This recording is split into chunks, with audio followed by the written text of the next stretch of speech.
번째, 신학이 하느님에 대해서 이야기하는 거라면 누구나 다 할 수 있어요. 우리가 하느님을 이야기할 수 있어요. 인생에서. 근데 신학의 학이란 단어는 학문이거든요. 학문. 자, 그럼 신이라는 하느님을 학문의 대상으로 둘 수 있을까요? 라고 하는 것이 두 번째 질문입니다.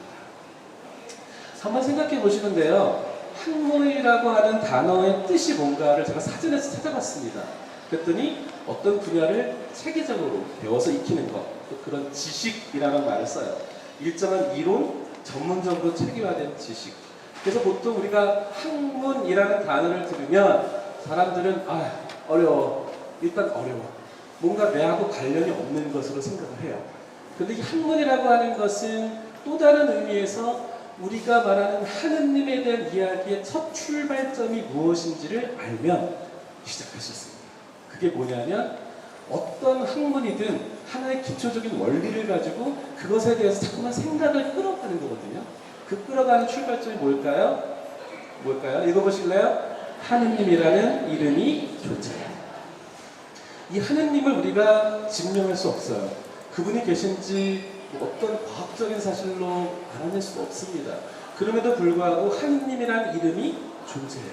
그리고 그 하느님이라는 분에 대해서 우리가 물을 수 있는 대상이 존재합니다.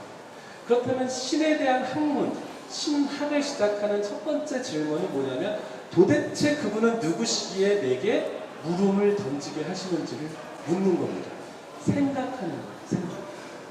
신학은 이런 다른 과목들만 좀 다릅니다. 자, 여러분들 여기 있는 우리가 흔히 학문이라고 듣는 과학, 물리학, 수학, 화학 이런 단어들 다 들어보셨죠? 네, 듣기만 해도 머리 아프시죠? 네, 수포 하신 분들 요즘 우리 젊은 아이들 수학을 포기하고 과학 시대에 살고 있으면서 우리는 과학에 대해서 관심이 별로 없는데 학문이라고 생각하면 이것들이 되게 어려운 거야. 뒤집어서 또 이런 과목도 있어요. 철학하면 또 이게 머리 아픈 사람들 제가 농담삼아 얘기했지만 그 철학에 대해서 잘 모르는 분들이 물어보면은 철학 뭘까요? 그럼 대부분의 사람들은 철학이? 또 사주 철학, 운명 철학, 동양 철학 뭐 이런 철학이라고 하는 단어는 우리가 가지고 있는 이성으로 한번 곰곰이 헤아려 보는 능력이거든요. 그래서 철학이나 사회학이나 심리학 이런 과목도 우리가 들어봤는데요. 이 둘의 과목의 차이가 있어요. 차이가 뭘까요? 한번 생각해 보세요. 곰곰이. 우리 생각하는 거니까 신학이. 과학과 뭐 물리학이나 이런 것과 우리가 말하는 철학, 사회학의 차이점이 뭐냐면 이겁니다. 첫째는 과학은요. 우리가 보는 자연의 세계 안에서의 하나의 일정한 원리를 찾는 겁니다. 자연 세계.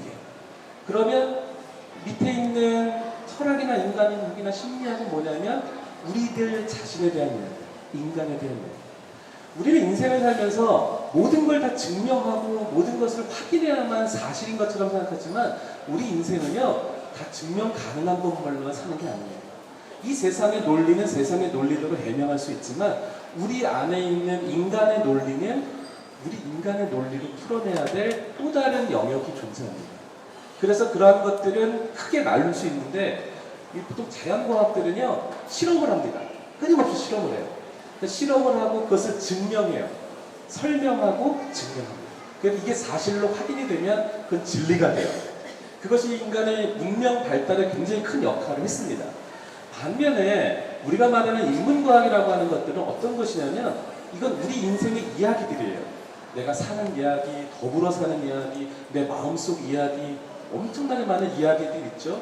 그 이야기들을 내가 증명할 수 없어요. 근데 그것은 어떤 형태로 내 체험을 이야기하는 거예요.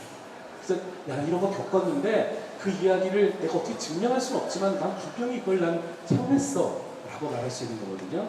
그래서 학문이라고 하는 거는 언제나 다음과 같은 이 네 가지의 관점에서 시작이 됩니다.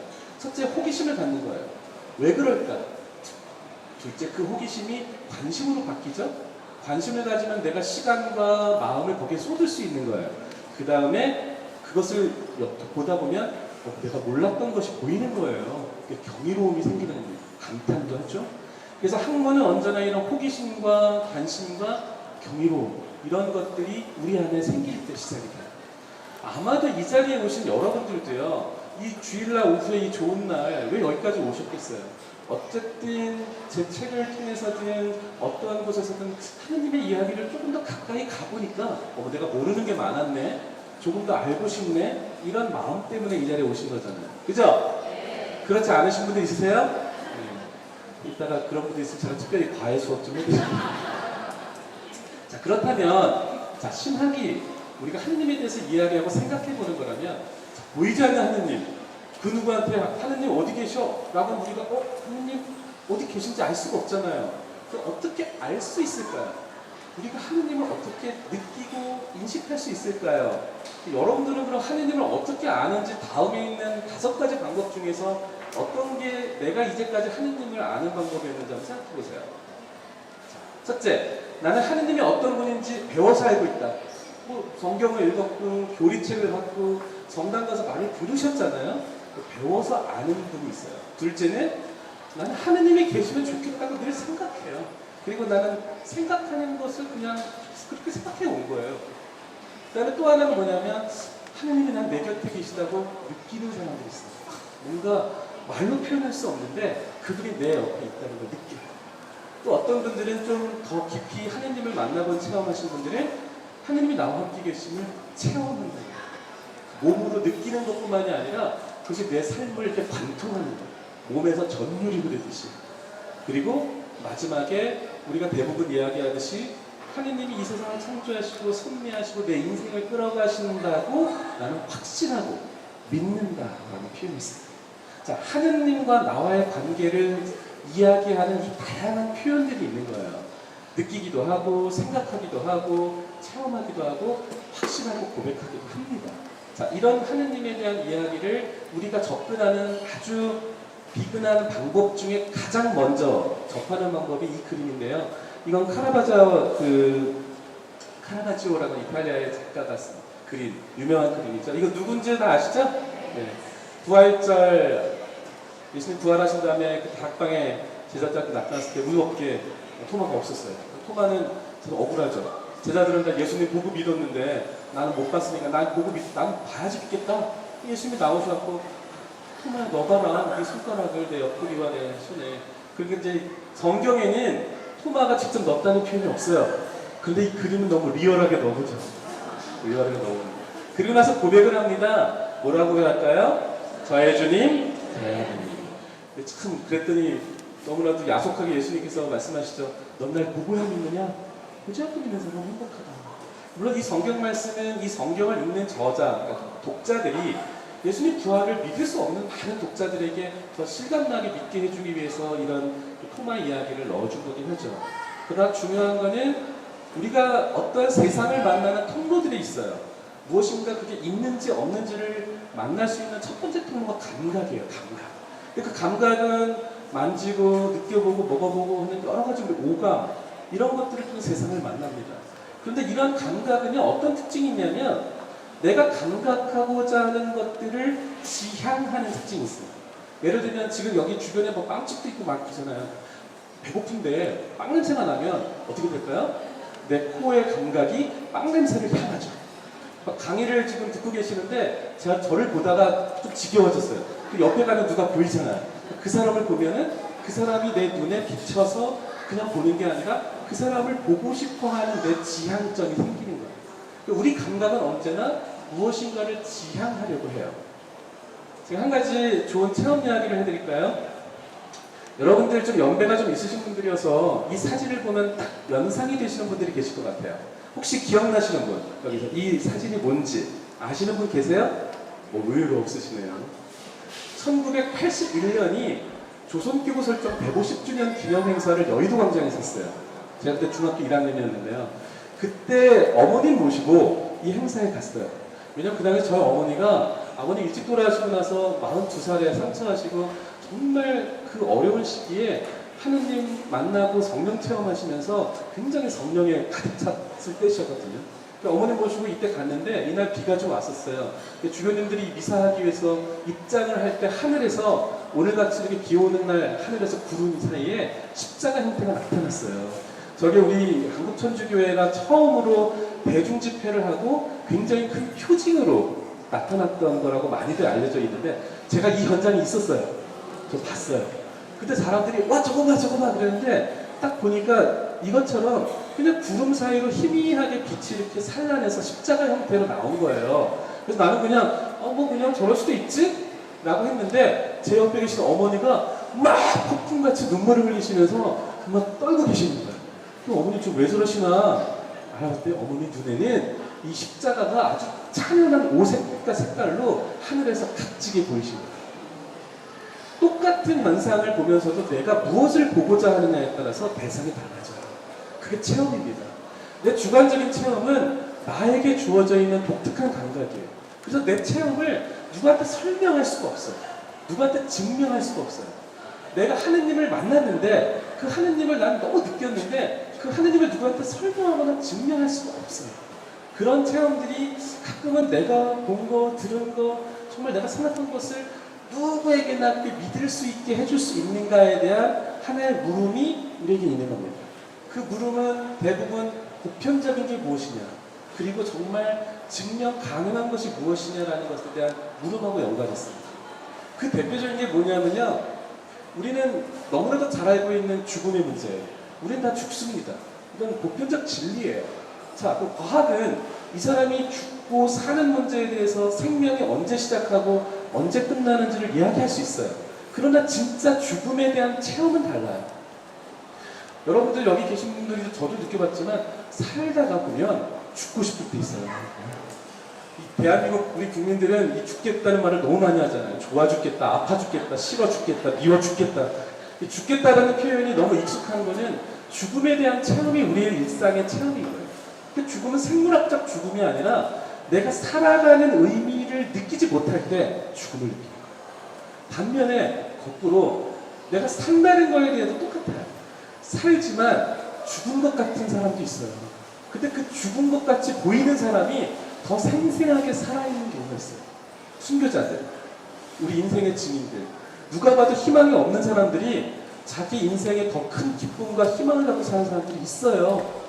그 사람들에게는 삶과 죽음의 문제가 생물학적인 과학자들의 입장과는 전혀 다릅니다. 또 한 가지, 우리 인생에서 정말 피할 수 없는 가장 중요한 것, 사랑이에요. 사랑. 사랑을 증명할 수 있을까요? 사랑을 누구에게 설명할 수 있을까요? 사랑은 관계 안에서 체험되는 겁니다. 사랑은 요즘 사람들이 흔히 얘기하듯이 내가 저 사람 좋아하니까 내가 뭔가 좋아하는 걸 해주게 되고, 그 사람이 내가 원하는 걸 해주면 그 사람이 나한테 해줘야 된다는 기브 앤 테이크의 그런 어떤 요즘 말하는 케미스트리, 화학적 작용이 아닙니다. 다 아시겠지만 사랑에 대해서는 무궁무진하게 할 말들이 많습니다. 근데 제가 불교 스님들 주지 스님 연수 때 한번 이렇게 머리 이렇게 미신 스님들하고 50분 앞에서 강의를 한 적이 있는데, 그때 강의를 열심히 했더니 저 뒤에 있는 스님 한 분이 손 들고 힐마님이야, 힐마님은 사랑이 뭐라고 생각하십니까? 또 그런 거예요. 근데 이 스님들이 화두가 중요하잖아요. 그래가지고 다들 이게 그냥 딱 그 갑자기 떠오르는 게 대중가요의 그 한 가사가 떠오르고, 사랑이요? 그 눈물의 씨앗이 아닌 거죠. 지금 웃으시잖아요. 사랑의 눈물의 씨앗 맞아요. 눈물을 흘려보지 않은 사람은 절대 사랑을 얘기할 수가 없어요. 근데 이 얘기를 제가 신학교에서 강의를 하니까 지금 신학생들한테 똑같이 얘기하는 거야. 야, 내가 그래서 이렇게 했다. 사랑은 눈물의 씨앗이야. 아무도 안 웃어. 왜 하는 줄 아세요? 그 대중가요의 그 노래를 모르는 거예요. 사랑이 뭐냐고 물으신다면 이게 안 나오는 거예요. 그러니까 그 노래의 가사는 이 마음속 깊은 곳에 사랑을 한번 체험해본 사람은 씨앗이요. 눈물의 씨앗. 자, 그렇다면 그러한 것들을 체험한 대표적인 사람들이 신약성경을 쓴 제자들입니다. 신약성경에 요한복음을 쓴 요한 사도가 요한의 첫째 편지에서 뭐라고 썼냐면 이렇게 써요. 처음부터 있어온 것, 우리가 들은 것, 우리 눈으로 본 것, 우리가 살펴보고 우리 손으로 만져본 것, 이 생명의 말씀에 대해서 우리는 말하고자 합니다. 제자들은요, 사람들이 믿지 않아요. 예수님 부활했다는 거. 야, 그 율법 어기고 국법 어긴 사람들이 무슨, 그런데 그 사람이 바로 우리가 기다렸던 생명의 말씀이라는 확신을 가진 거예요. 그래서 달려간 겁니다. 박해에도 두려워하지 않고. 그래서 우리가 인생에서는 증명 가능한 것만이 우리의 보편적 진리는 아닙니다. 그럼 우리들의 진짜 인생의 진리가 무엇인가? 제가 이 강의를 참 많이 다니는데요. 강의를 하면 꼭 이 영화 한 편을 소개해드립니다. 이 컨택트라는 1997년 영화인데요. 뭐 시간적으로 지금 이 영화가 짧은 클립이긴 한데 이 영화를 왜 제가 좋아하냐면 신학을 공부하는 사람이라면 이 주제에 대해서 한번 생각해 봐야 돼요. 우리가 인생에서 정말 고백할 수 있는 사랑이라는 것, 하느님이라는 것을 과연 어떻게 이해할 수 있을까? 한번 보실래요?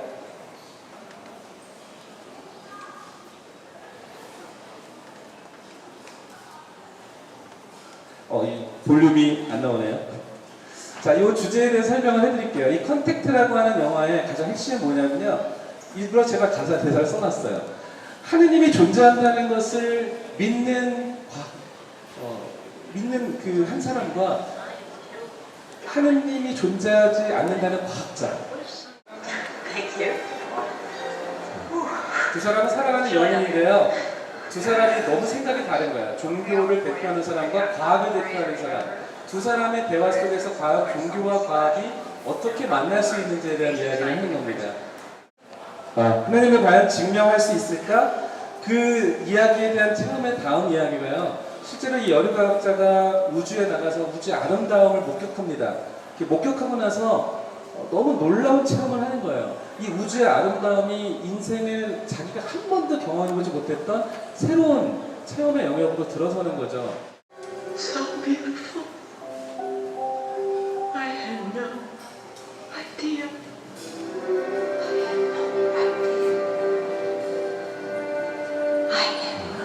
이렇게 하느님에 대한 것은 아니지만 이 여류 과학자가 체험한 이 체험을 이제 나중에 청문회장에서 이제 설명을 해야 되는 거예요. 그 설명을 해야 되는 순간에 이 여인이 겪는 갈등의 어떤 모습들이 있는데 여기서 굉장히 핵심적인 이야기가 있습니다.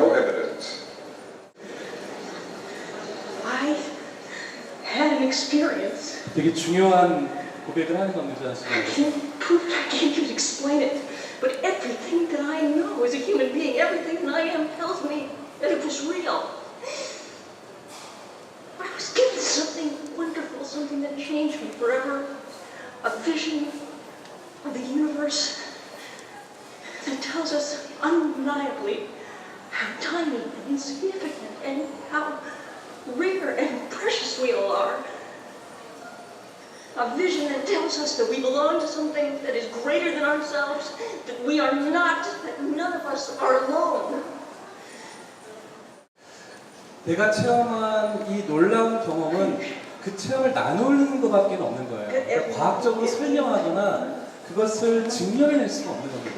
그러니까 이 영화가 말해보자면 그것이 우리 인생에서 굉장히 중요한 이제 신앙에 대한 체험으로 연결되거든요. 그러니까 우리가 하느님에 대한 이야기를 할 때 때로는 사람들이 하느님에 대해서 어떻게 그 믿음을 너 어떻게 그걸 확신할 수 있어? 라고 말하면 그걸 어떻게 말로 설명할 수 있는 게 아니라 할 수가 있는 건 우리 삶으로 보여주는 것밖에 없는 거예요. 내 삶이 하느님이 계시다고 하는 거를 내 삶으로 사람들에게 보여주는 거예요. 그래서 교회가 순교의 어떤 열정을 가진 사람들에 대한 순교자를 겨냥하는 이유는 그들이 말로 설명하거나 증명할 수 없는 것을 삶으로 보여주기 때문에 하느님의 현존에 대한 확고한 믿음인 거죠. 그러한 것들을 우리가 전할 수 있도록 노력하는 게 바로 신학이 하는 목적입니다. 그럼 우리들이 그 신학을 해나가기 위해서 해야 되는 몇 가지 단계들이 있어요. 자, 우리 체험을 하느님께 이야기하는 데는 다음과 같은 단계가 필요합니다. 보통 신학을 얘기할 때는 4단계가 이제 연결이 되는데요. 자, 하느님과 나와의 관계를 얘기하면 우리가 먼저 하느님을 생각할 수밖에 없게 해주는 하느님들의 존재를 생각하는 우리들의 이야기가 있다고 했어요. 그러면 우리가 하느님은 이런 분이시 않으실까? 라고 생각하는 것들이 뭐냐면 신들은 이렇게 우리를 만들었어. 그러니까 신이 우리를 이렇게 하도록 만들었기 때문에 우린 이렇게 될 수밖에 없는 거야 라고 말하는 게 신화입니다.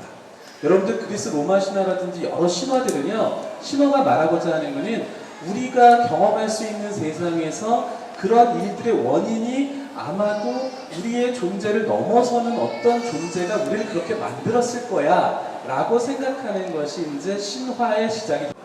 그리고 나서 그런 신에 대해서 그럼 그 신이 나하고 무슨 상관이지? 무슨 상관인지를 묻는 것이 이제 신학, 신에 대한 이야기가 되고요. 그런 신에 대한 이야기를 하다 보니까 그 신이 내 인생에 어떤 의미가 되고 내 인생을 끌어주고 있는 어떤 힘이 되고 또 말로 표현할 수 없는 체험이 이루어지면 그때 신앙이 시작이 됩니다. 그 신에 대한 이야기가 이제 신을 향해서 이야기하는 거죠. 그 다음에 그런 신을 향한 이야기가 어느 순간 내가 그분을 향해 이야기하는 것만이 아니라 그분이 나에 대해서도 이야기하고 있다는 것을 깨달았을 때 그때 신과 함께 이야기하게 되는 거죠. 그래서 우리 신학은요, 원래 신들의 이야기인 신화에서 신에 대한 이야기인 신학, 그리고 신을 향한 이야기에서 신앙, 그다음 영성으로 넘어가는 단계를 꼭 필요로 합니다. 이것을 필요로 하지 않고 그냥 무조건 요즘 영성의 시대 그래가지고 영성만 얘기한다고 절대로 우리가 영적으로 성장한 게 아니에요. 그렇게 하지 않기 때문에 사람들은 너무 쉽게 잘못된 이설에 빠지거나 잘못된 논리에 빠지는 겁니다. 신들의 이야기인 신화는요, 간단하게 생각하면 여러분들 뭐 딱 그림 보시면 떠오르는 신화 이야기 하나 있으시죠? 큐피트 이야기입니다. 제일 우리가 잘 알고 있는 얘기. 사랑의 큐피트라는 이 신화가 왜 생겼을까를 생각해보면 다 단순해요. 아까 말씀드렸듯이 사랑하면 행복할까요? 행복하기만 할까요? 사랑하면 아파요. 왜 아플까요? 그 사랑하면 아픈데 사람들이 생각한 거예요. 왜 사랑만 하면 아프지? 라고 생각하니까 그래 내가 아픈 이유를 찾아야겠다 생각해서 누군가가 어떤 신적인 존재가 내가 사랑에 빠지면 화살로 나를 쏴서 내 심장에 아프게 만들어놨구나 라고 해서 하나의 그 이유를 찾아낸 거예요. 그게 신화죠. 그래서 이제 멀치 알리아라는 유명한 종교학자가 신화를 뭐라고 표현했냐면 초자연적 존재 행위를 통해 하나의 실체가 어떻게 존재하게 되었는지를 이야기해 주는 것이다. 그러니까 내가 지금 겪고 있는 문제들을 왜 겪고 있는지를 풀어내 주려고 했던 것이 신화라고 보는 거죠. 그래서 우리가 이런 신화에 대한 것이 허구고 상상력이고 이런 거라고 치부하는 시대가 끝났어요. 왜? 우리는 신에 대한 이야기를 하기 시작한 거야. 그래서 수없이 많은 책방에 가면 신화에 대한 책들이 되게 많아요. 이렇게. 근데 이러한 신화는 결국에는 우리 인생에서 우리가 겪고 있는 수없이 많은 우리들의 한계, 우리가 겪고 있는 그 죄의 문제, 고통의 문제, 죽음의 문제에 대해서 뭔가 답을 찾고 싶은 거예요. 답을. 자, 그렇다면 뒤집어서 얘기해 볼까요? 우리가 지금 접하고 있는 성경책도 하느님의 이야기잖아요. 하느님이 우리에게 이야기해 주시는 거죠. 성경도 신화일까요? 여러분 어떻게 생각하세요? 성경도 분명히 신들의 이야기입니다. 그런데 성경은 인간의 언어로 기록된 하느님 말씀이라고 우리는 교리적으로 믿고 있죠. 근데 교리로 알고 있는 것과 우리들이 정말 믿고 있는 신앙의 체험은 다릅니다. 그래서 성경은 하느님 말씀이지만 인간의 언어로 씌워졌기 때문에 뭔가 의도가 있어요. 그 성경의 저자가 쓴 의도를 정확하게 알려면 성경을 올바로 읽어야 됩니다. 그리고 성경은 단순히 역사적인 이야기가 아니라 그 안에서 하느님이 우리에게 무엇을 말하고자 하는지에 대한 아주 중요한 신앙 고백적인 메시지가 그 안에 들어가 있거든요. 그 예를 하나 들어드릴게요. 우리가 신화와 성경이 다른 이유는 딱 이 그림 하나에 나와 있습니다. 이거 유명한 그림 중에 하나인데 이게 누굴 것 같으세요? 성경에서 아시네요. 모세입니다. 호렙산에서 불타는 떨기나무를 봅니다. 그리고 호기심이 나죠? 달려갑니다. 그랬더니 거기에서 하느님이 뭐라고 제일 먼저 말씀하세요? 모세야, 이것은 거룩한 곳이니 너의 신을 벗어라. 거룩한 공간으로 들어가는 인간의 첫 번째 태도는 내 신을 벗는 거예요. 내 묻어있는 세속의 때를 벗는 게 거룩함으로 들어가는 겁니다. 그리고 나서 모세에게 명을 내죠. 내 백성의 아픔을 나는 들었다. 내가 너를 보낸다.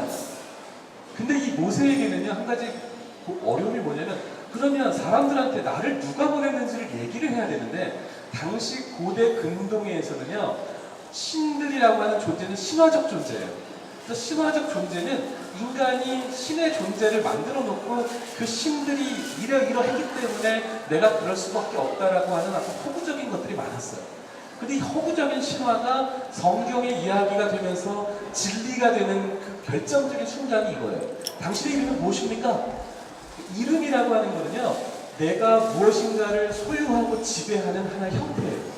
내가 여기 이름을 지어줬다는 건 그 이름을 지어줘서 내가 그것을 소유하는 거예요. 여러분들이 자식을 낳으면 이름을 지어주죠. 이름 지어주면 그 자식을 어떻게 해요? 집착하고 소유하잖아요. 그 아이는 내 자식이라 생각하잖아요. 그런데 이 모세도 똑같이 나 당신 백성한테 가서 얘기할 건데 당신이 누군지 내가 알아야 얘기하지 않겠습니까? 했을 때 하느님이 너무 멋진 말씀을 하셔요. 유명한 뭐라고 그래요? 나는 있는 나. 이거는 너무나도 유명한 철학적, 심리학적, 굉장히 신학적인 용어인데 나는 있는 나다라는 말은 나의 이름은 없다는 거예요. 너가 나를 부를 수 있는 이름은 존재하지 않는다. 즉 하느님은 우리가 그분을 내가 마음껏 휘두를 수 있는 대상이 아니라는 거예요. 그래서 우리가 흔히 하느님 믿는다고 얘기할 때 제일 많은 사람들이 실망하는 게 하느님 믿으면 열심히 기도하면 내가 원하는 거 들어주셔야 되는데 왜 안 들어주시지? 라고 해서 많이 상처받고 떠나거든요. 근데 하느님은 내 이야기를 들어주시는 분이 아니에요. 그게 아니라 내 말을 들어주시지만 당신이 우리에게 해주고 싶은 것을 해주시는 거지 우리가 원하는 것을 해주시는 게 아니에요. 그게 이제 하느님의 뜻을 이해하는 방식입니다. 그래서 보통 내가 하느님을 믿습니다 라는 말을 할 때 그분은 내가 믿고 싶은 하느님을 믿는 게 아니라 그분은 거룩한 신비, 즉 내가 아무리 알려고 해도 알지 못하는 그분의 고유한 신비가 있는데 그 신비를 내가 믿는 거예요. 신비라고 하는 건 다른 게 아닙니다. 우리 인간을 감싸고 있는 그 미지의 어두움 같은 게 있어요. 우리가 설명하거나 어떤 것을 증명해낼 수는 없어요. 그런데 그것은 언제나 물음으로 남습니다. 그리고 그 어떤 것에 의해서 규정되지 않아요. 그래서 하느님을 믿는 사람은 때로는 어두워요. 내가 하느님을 믿고 있다는 것에 대한 두려움이 커요. 그래서 여러분들 잘 아시는 성 아우구스티노 성인이 그렇게 동료 모니카 속썩이면서 당황하다가 결국에는 모니카의 기도에 응답이든 하느님의 부르심이든 집어라, 읽어라 그래서 성경을 읽고 나서 회심하죠. 회심하고 나서 그 자신이 하느님을 깨달은 고백록을 쓴 다음에 이런 이야기를 합니다. 하느님은 누구실까? 내가 내 자신에게 있는 것보다 더 가까이 계신 것이다. 내가 이해할 수 있는 분은 아니시지만 더 내가 알지 못하는 그런 영역 안에서 나와 함께 계시는 분이시다. 이런 고백을 하게 되는 겁니다. 그것이 하느님에 대한 이야기예요. 그것이 바로 성경이 우리에게 말해주고자 하는 중요한 핵심이 거기 있어요. 그러니까 여러분들이 성경책을 읽으실 때 성경은 옛날에 있었던 이야기가 아니라 그 성경 말씀이 지금의 나에게 던져주시는 메시지들이 있는 거예요. 그 메시지들을 내가 얼마만큼 잘 이해하는 것은 내가 얼마만큼 하느님을 갈망하느냐에 관련 있는 겁니다. 두 번째는요, 이제 이 신화의 이야기가 신학의 이야기로 되는 거예요. 그럼 이제 하느님에 대해서 내가 뭔가 이야기를 시작한다면 하느님은 도대체 어떤 분이실까를 생각하는 거잖아요. 그래서 신학은 읽어볼까요? 신학은 생각하는 신학입니다. 제가 이 책을 이제 쓰면서 여기 이제 제가 강의했던 내용들을 다 담았지만 우리가 신학하면서 중요한 5가지의 원리를 이 책의 뒷부분에 써놨습니다. 이 5가지 여러분들이 이제 책을 사서 하나씩 읽어보시면 아마도 좋은 그런 신학이라는 게 바로 이렇게 되게 교리를 좀 더 깊이 이해하고 더 생각하는 것이구나 라고 생각한다면 신학하는 즐거움을 얻을 수 있을 것 같고요. 그리고 마지막 팁, 정말 신학하는 즐거움을 얻으시려면 내게 주신 하느님의 이 은총의 선물의 하루를 어떻게 살고 있는지를 한 번쯤은 생각해 보시면 좋아요. 눈 뜨면 제일 먼저 뭘 할까요? 오늘 밥 뭐 먹을까? 오늘 뭐 할까? 이런 생각하세요? 아니요. 딱 눈 뜨면 제일 먼저 해야 될 건 성호 긋는 거예요. 그리고 하느님 감사합니다. 기도도 대단한 게 아니거든요. 하느님을 늘 내 마음속에 생각하는 거거든요. 그러면 하느님이 나를 주셨으니까 하루를 주셔서 감사하는 거예요. 기도하면 돼요. 그럼 하루를 마칠 때는 어떻게 해야 될까요? 인터넷하고 스마트폰부터 쓰러져 주무시면 되죠? 그냥 십자성어 먹고 요 한마디 기도만 꼭 하시면 돼요. 우리 성직자 수도자들이 정말 또 마지막 기도가 그거거든요. 주님, 따라해보세요. 주님, 이 밤을 편히 쉬게 하시고 거룩한 죽음을 맞게 하소서. 사실 우리가 세상 살면서요, 마지막 밤에 2다리 쭉 펴고 잘 수 있는 날 별로 없어요. 편히 쉬게 해달라고 하는 건 중요한 기도고요. 그 다음에 중요한 건 내가 지금 눈 감으면 내일 아침에 눈을 뜰 수 있을지 없을지 장담하는 사람 아무도 없어요, 요즘은. 그런데 내가 눈을 딱 떴는데 이 세상이 아닌 다른 세상이면 어떡해.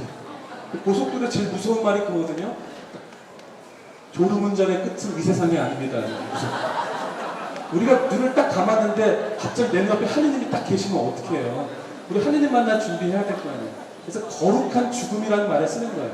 내가 죽더라도 너무 내가 준비되지 않은 게 아니라 하느님을 만나는 죽음. 그래서 거룩한 죽음을 맞게 하소서라고 기도하시면 내 인생의 시간이 행복해지는 겁니다. 그럼 여러분들 신학을 시작하고 신학의 즐거움을 사시는 겁니다.